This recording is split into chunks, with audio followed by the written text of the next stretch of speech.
Hello guys, and welcome back to my channel. But if this is your first time here, friend, where you been? Where you been? Huh? It's late. You on CP time. We've been waiting on you. So I'm glad you made it. But don't let it happen again. Hit the subscribe button. Okay? Hit that button. And we're gonna get right into this video. So this video is gonna be about Frizz, you guys. Finally. I think I told you guys this like, what, 3 weeks ago? No, probably 3 months ago that I was gonna do this video. But better late than never, right? Yeah. I have it written down on my phone, but you know, I'm gonna kind of try to put it in terms so that you guys can understand how Frizz work first, and then we're gonna go into how to combat and all that good stuff and little tips I can give you guys on how to combat some of that Frizz. So Frizz is due to lack of moisture in your hair. So let's just think about the hair cuticles for a second, and then you'll kind of understand what I'm talking about. So the cuticles are kind of like shingles. So let's say this is your strand of hair, and then you have all of these cuticles like this, okay? And they can be lifted at any time, okay? They can be lifted. So your main goal is to make sure that all the cuticles are laying in the same direction and they're nice and flat so that things can't get in like humidity to cause a lot of frizz. Because the humidity can kind of get in there, and that's how you get a lot of frizz. And that's why when you are at like a rainforest, you know that your hair about to get frizzy, friend. You know, okay? And that is why, because all of that humidity gets access to your hair, and it allows it to, you know, go through there and all that good stuff. I hope that demo was very helpful, because I feel like that's the basics for anything. It's just kind of learning your hair and how your hair reacts to certain things so that you can combat it in your own way. Because of course, since I said it's about the cuticle and it's about the hair strand, of course, low porosity and high porosity are going to have different outcomes, because of course it absorbs moisture differently. So if you kind of think about it, let's say if you take a strand of your hair and you run up the hair, what will happen? You will cause frizz, because you are messing with the cuticles of your hair. So, like I said, the whole thing is to basically lay those cuticles in the same direction and to not cause any frizz, okay? Basically, now you have to think about, well, what is going to lay those cuticles in the same direction? What can I do, Kim? What can I do? Of course, you have to have a protein, moisture, balanced hair, okay? You don't want to have dry hair, because when you have dry hair, your hair is going to seek moisture, and so it's going to try to grab any type of moisture from the environment, and that is what causes a lot of frizz. You need to control what kind of moisture your hair entails, and make sure that your hair is smooth and everything, so that your hair wouldn't be seeking any type of moisture outside of what you put in, okay? Because once you do your hair and style your hair, you want your moisture that you put in to stay, and then your styler to be locked in. What you want to do is make sure you're moisturizing correctly, guys. I have a ton of videos on moisturizing. I will link a video up here of me talking about moisturizing your hair. Of course, water is the source of all moisture, but you do want to go in with some other stuff, you know? It ain't just a wash and go. You're just not going to wet your hair and go out the door. That's not happening, okay? So you're going to need products that are nice and conditioning to the hair. You want to make sure you guys are deep conditioning religiously, weekly. You need to make it a habit of adding deep conditioners weekly. And when you do that, over time, your hair is going to stop getting as frizzy as it did, because it's retaining a lot of that moisture. You're consistently adding that moisture to your hair. If you guys look at some of my videos from a while back ago, my wash and go looks completely different. And that's because I have been religiously washing and conditioning my hair weekly, like clockwork, baby, like clockwork. And now my hair is nice. This is like day 4 hair. Yes, this is day 4 hair, you guys.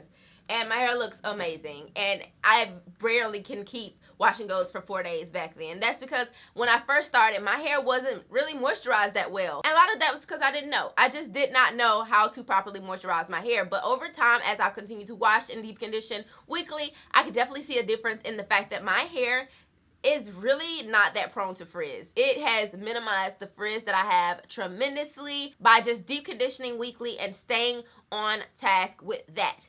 Also, you don't want to strip a lot of the moisture out of your hair. So that's why they say use a lot of sulfate-free shampoos, because you don't want to strip your hair. I like to use more moisturizing shampoos. I try to stay away from the ones with sulfate unless I'm trying to really clarify my hair. This is how my routine goes. I wash my hair with a moisturizing shampoo, and then I go in with my deep conditioner. I stopped doing the conditioner stage because my hair isn't as tangled because my hair is so moisturized now. My hair is very moisturized. I have a nice protein moisture balance, so my hair isn't necessarily seeking moisture, so it doesn't get tangled as fast as it used to get tangled. So after I get done shampooing with my moisturizing cleansing shampoo of my choice, then I go in with a nice deep conditioner that's going to add that moisture and sometimes have a little protein. You guys know I do protein one week now and moisture the next week, so you want to make sure you're balancing that out. And sometimes you just gotta listen to your hair. Maybe you did protein last week, but you might need another protein. You know, you just never know. Please listen to your hair when you are doing those type of things. I deep condition my hair. I make sure that sit and marinate under a hooded dryer, however it specifies on the packaging, and then I go into styling my hair. And I use products that have good slip. It's adding moisture. I'm just making sure I'm maintaining the moisture I've already put in my hair and just smoothing my hair out and smoothing that cuticle. That's what I'm doing when I'm doing my wash and goes. I don't seal with oils, but my sealant would have to be my gel. My gel is like that top sealant. That's the boop, boop. You know, like you ain't coming through here. I don't need no humidity getting through this. My gels pretty much do that for me.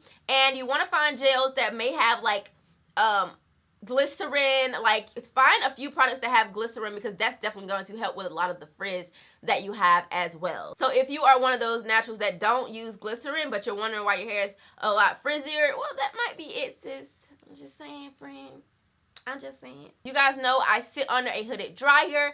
That dries my hair in one direction so that my cuticles are all laying downward. That is why I sit on a hooded dryer, and that's why it dries so fast, and that's why everything just be popping when I do that. But when I air dry, that wind and the air is not going in one direction, you guys. So it's opening, it's fucking with your cuticles, okay? All your cuticles is saying, friend, like, friend, we need some more air. And then they go from the universe of rainforest, and then you get frizzy.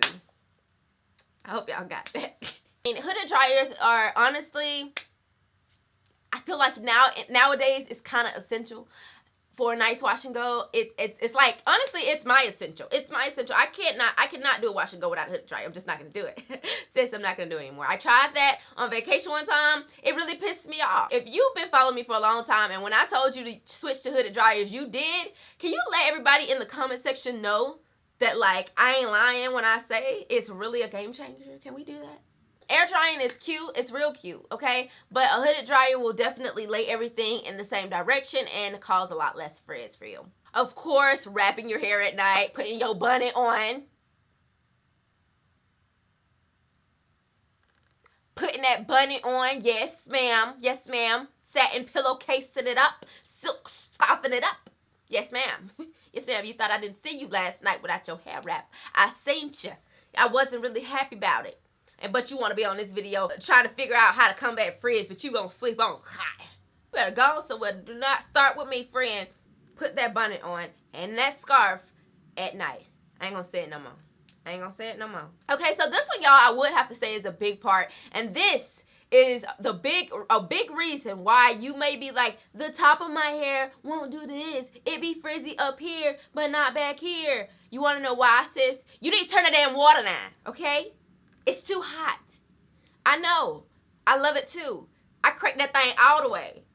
I've been affected by this thing too. I've already cried my eyes out the fact that I gotta turn the heat of my water down a little bit. I've already cried about it.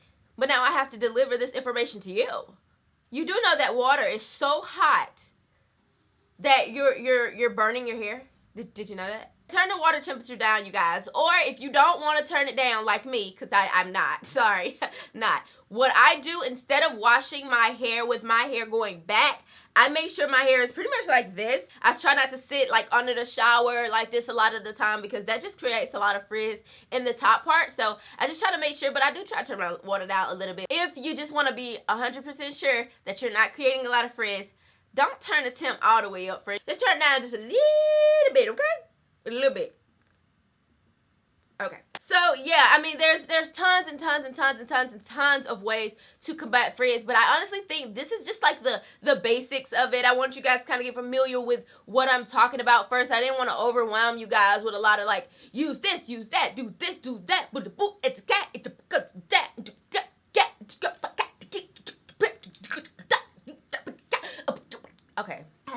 to like let out my inner happiness sometimes, and that's just how it comes out. So yeah, you guys, I mean, that's pretty much it for this video. If you guys want more tips on how to maintain frizz, or if you want product recommendations on some of the products that I like to use to combat a lot of the frizz that I have, and which ones work really well with that and which ones get a little bit more frizzier, let me know in the comment section. I know y'all gonna say yeah anyway, but you know I have to ask y'all. And I hope you guys like this video. If you did, oh wait, friend, I'm sorry, because I know y'all probably gonna be like, what the hell going on with your hair? Okay, I did not cut my hair, y'all. I didn't cut my hair. I just put some bobby pins right here to create a bang. But I do want to cut my hair into a bang, but it wouldn't look like this, of course. This is like a fake bang. And this is why people, I had put it on Instagram that I wanted to cut my bang, and people was like, just pin your hair. Yo, this is bootleg. It might look cute in the camera and stuff, and it's fine in person, but it's bootleg. I want the real. I don't want it to look like, I want you to see that the hair is coming out my scalp. I don't like this. Okay? I don't like this. And it lays weird. Do you see this? This is weird, okay? And I want it kind of like tapered on the side. I don't want it to just go from bang to like hair and stuff. So yeah, I'm gonna get a haircut. But anyway, what I'm basically trying to say is that I didn't cut my hair. But I hope you guys like this video. If you did, give it a thumbs up, and I'll see you guys in my next one. Bye. Mwah.